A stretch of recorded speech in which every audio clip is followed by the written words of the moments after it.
今日はいろいろな曲に混ぜやすい民族楽器のスタイルを解説していくよ。一般的な音楽ジャンルや楽器のスタイルの解説はほぼ終わったから、今後は世界的には主流の音楽ではない民族音楽系の話が増えていくかな。今回はいろいろな民族楽器の中からいろいろな曲に混ぜやすいものを紹介するよ。普通の音楽ジャンルと民族楽器を素ので混ぜると問題が起きることが多い。民族楽器の個性的な音色やメロディーが曲調を大きく変化させてしまって、元のジャンルとはかけ離れた曲や不自然な曲になってしまいやすいね。逆に民族楽器の方が負けてしまって個性的な音色が消えることも多い。今日解説する民族楽器のスタイルはその問題が起きにくいものを選んでみたよ。ムビラはアフリカの鉄筋系の楽器。細かい金属の板を指で弾く演奏をするよ。構造はオルゴールによく似ているのでハンドオルゴールと呼ばれたりもするね。アフリカのこの構造の楽器はカリンバと呼ばれることが多いけど、スノのカリンバは民族的な雰囲気が少し弱かったのでムビラを紹介するよ。ムビラは鉄筋やオルゴールよりも高音の弱い温かい音色が特徴。スノだとリズムがアフリカ風になる。それも鉄筋スタイルと違う点だね。ブズーキはギリシャの楽器。復元ギターと似た構造の楽器だよ。復元ギターは2本の弦を同時に弾いて厚みのあるキラキラとした音を出すギター。通常6弦のギターの弦を2倍にした12弦ギターが一番有名な復元ギターだね。復元ギターの音を使う有名なジャンルは前回の動画で解説したジャングルポップ。ブズーキは復元ギターの中でも特に鋭い金属的な音がすると言われるね。金属製の弦を使っているので鋭いキラキラとした音色が特徴の楽器。それとバルカン半島のメロディーを曲に入れるのも大きな特徴と言えるね。バルカン半島のメロディーはアラブに近い個性的な特徴もあり、親しみやすい哀愁感もある独特の魅力を持ったメロディーだね。ダラブッカはアラブ圏の太鼓。片腕で持てる程度のサイズだよ。打楽器の音は言葉で説明しにくいから、どんな音かは後で実際に聞いてね。ダラブッカはアラブ圏の楽器だけど曲調をアラブ風に変えにくい利点がある。打楽器だからメロディーがないわけで、メロディーがないから曲調が変わりにくい。それじゃこの3種類のスタイルがどんな曲を生成するか聞いてみよう。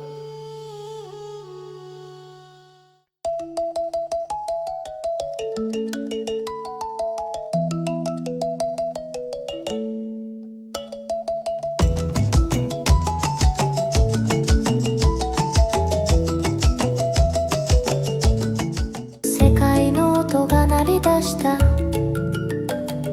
君と僕を呼んでいる。同じリズムで跳ねていく。始まりは小さな世界の音が鳴り出した。君と僕を呼んでいる。同じリズムで跳ねてゆく。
3種類の民族楽器のスタイルがどんな音色になるか聞いてもらったよ。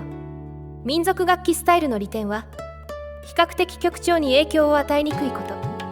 最後のダラブッカの例が分かりやすいね。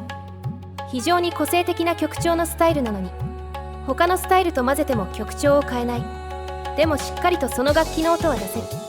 ただ全く民族音楽要素のない曲では民族楽器の音は埋もれてしまいやすい。あえて民族楽器を使うのであればもっと個性を出したいと思う人もいるはず。ということで動画の後半ではより個性の強い民族楽器を解説するよ。チャランゴは南米のアンデス地方の楽器。これもまた復元ギターの仲間だね。アンデス地方といえばエルコンドルパサー。この曲があまりにも有名ではある。楽器としてもその曲で使われる縦笛のケーナが一番有名だと思う。でもスノのケーナはあまり効果がない。だから今回はチャランゴを紹介するよ。チャランゴは復元ギターではあるけど弦が金属製ではないという特徴がある。だからキラキラとした音は弱めで他の復元ギターとは結構違う音だよ。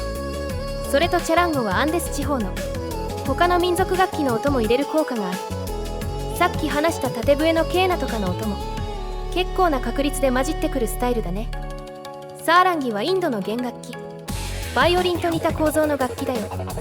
音程が揺らぎやすい楽器構造で演奏も音程の変化を強調することが多い。音色よりも揺れ動く音程の変化が印象に残る個性的な楽器だね。サーランギは人の声に近い音だと例えられることが多い楽器だけどスノだとボーカルの歌い方にも影響を与える珍しい効果があるよ。ディジリドゥはオーストラリアの先住民アボリジニの巨大な管楽器だね。材質は木だけど金管楽器の仲間だよ。まあ木管金管の分類は気にしなくていい。鼻から息を吸いつつ口から空気を出す循環呼吸という途切れない演奏が特徴。管楽器の中では音がかなり低くスノだとベース扱いの楽器になるよ。ただ一般的なベースの音とは違うのでこれを使うとかなり個性的な曲になるね。時代や地域などの要素は正反対だけど性質的にはワブルベースに近い効果。それじゃこの3種類のスタイルがどんな曲を生成するか聞いてみよう。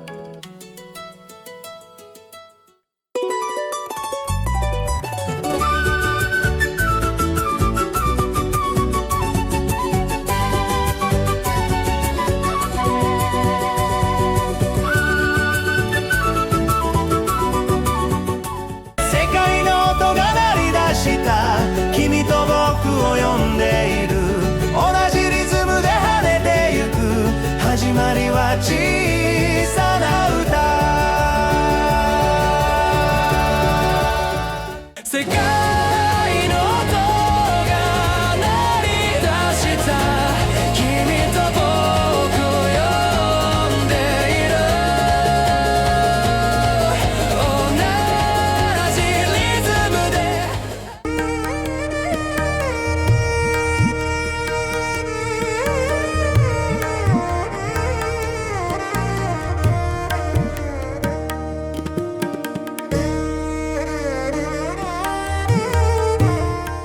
世界の音が鳴り出した君と僕を呼んでいる同じリズムで跳ねてゆく世界の音が鳴り出した君と僕を呼んでいる同じリズムで跳ねてゆく聞いたことない言葉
性的な民族楽器のスタイルがどんな音色になるか聞いてもらったよ。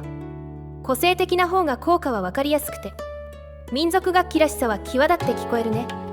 ただまあ使いどころは限られるよね。個性が出るほど使いにくいのは当然だ。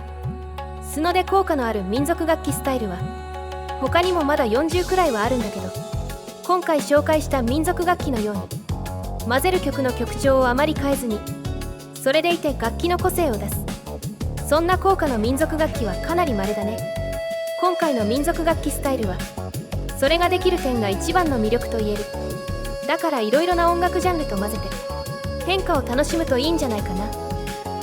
それじゃまたね。